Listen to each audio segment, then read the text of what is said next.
Today I'm going to talk about my favorite mechanism in one of the other games I played for the first time at Geekway to the West, Seikatsu. Seikatsu is an abstract game with very streamlined rules, very simple mechanisms, and it actually made it a little tough to record this video to figure it out because it is so streamlined. But I actually really enjoyed this game. It was a really, really solid abstract game.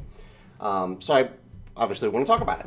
One of the unique things about this game is that it is designed to be a three-player game. You can see that there's a player, a blue player, a green player, and a pink player. If you're looking at the outer edge of the board, there we go. I'm blocking my mic here. There you go.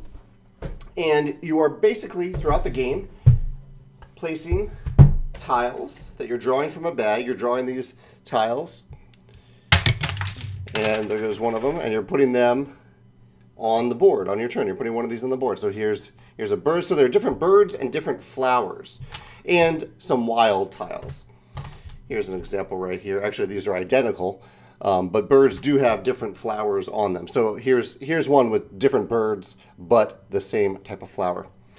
Now, the thing that I think this game does that's really, really interesting is that the two mechanisms are basically that on your turn, you're placing a tile, and you're either scoring immediate points based on that bird being adjacent to other birds. So if I place this bird next to two other birds, so if it's touching two other identical birds, then I get 3 points. One for each of those birds. One, two, and then 3 for the one that just joined the flock of birds.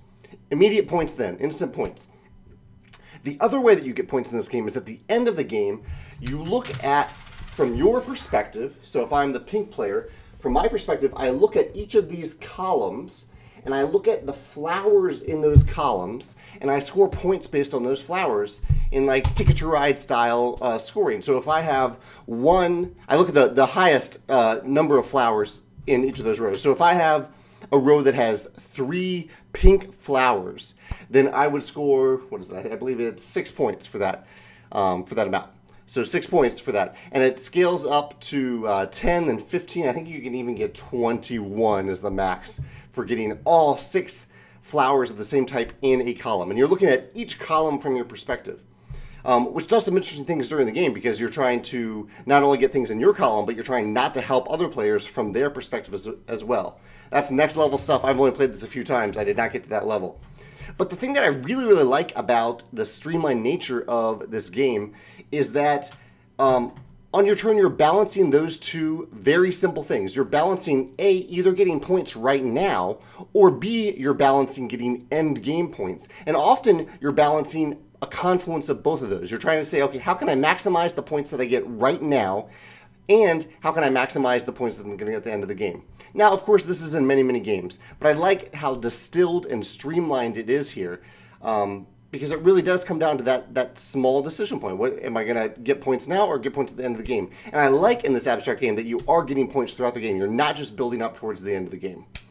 That's it. It's hard to talk about this more because that really is all that's in the game. It's so distilled down to those streamlined mechanisms, which makes it very easy to teach, very easy to get to the table. And I actually really like that it plays specifically at 3 players, because every now and then we have in my group, and in fact quite often in my gaming group, we have 3 people who are looking to play a game.